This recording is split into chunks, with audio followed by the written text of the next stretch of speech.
Şimdi makarnamı keseceğim. Bismillahirrahmanirrahim.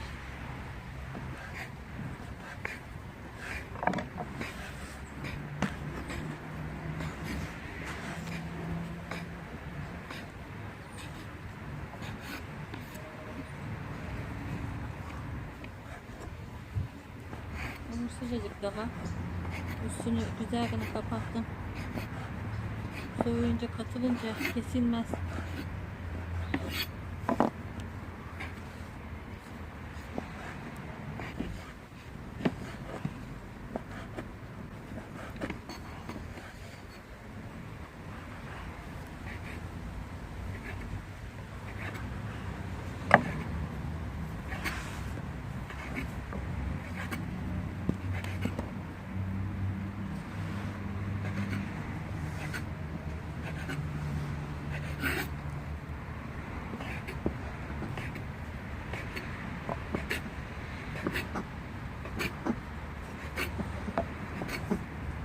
İnce ince doğruyorum.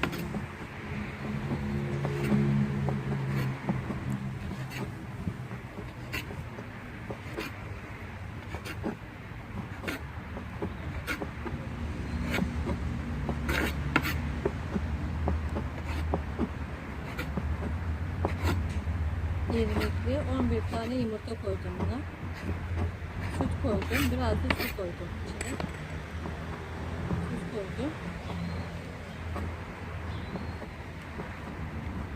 İrmik hem kabartıyor, hem tel tel oluyor, hem lezzetli oluyor.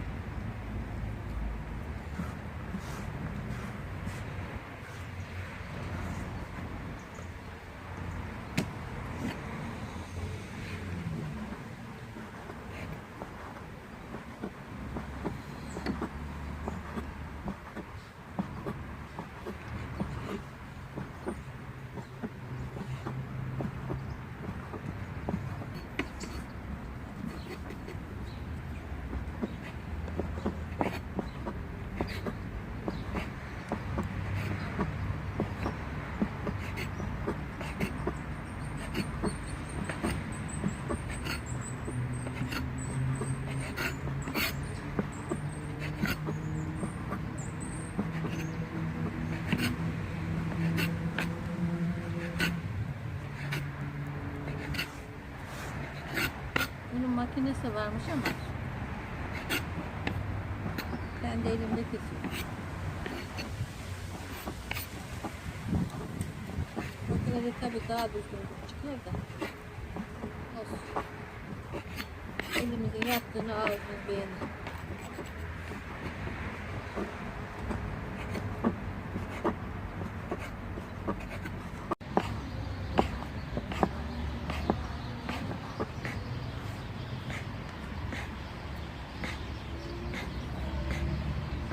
İnceliği böyle oluyor. Kimisi çok ince kesiyor, kimisi kalın kesiyor. İsteğe bağlı işte. Benim gözüm o kadar görmüyor, bu kadar yapabildim.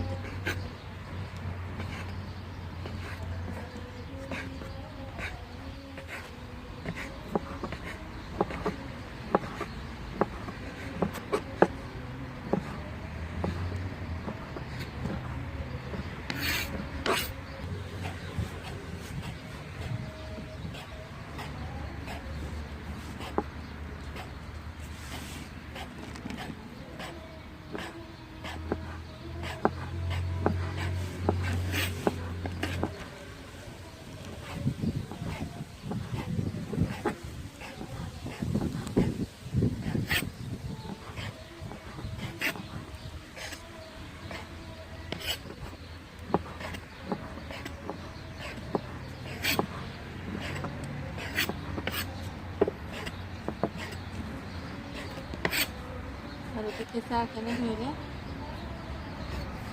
topak olmasın diye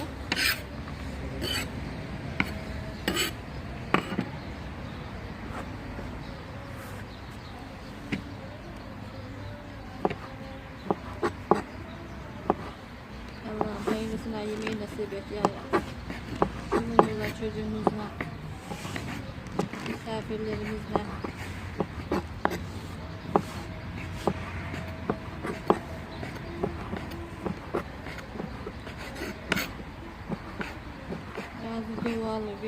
devamını nasip eyle Allah.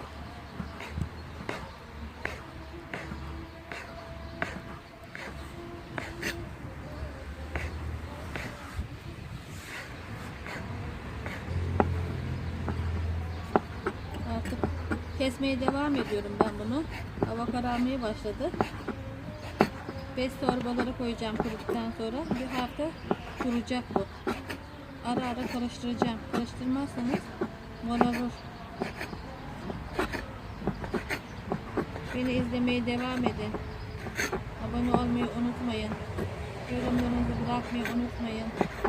Allah'a emanet olun. Hoşça kalın. Allah'a ısmarladık.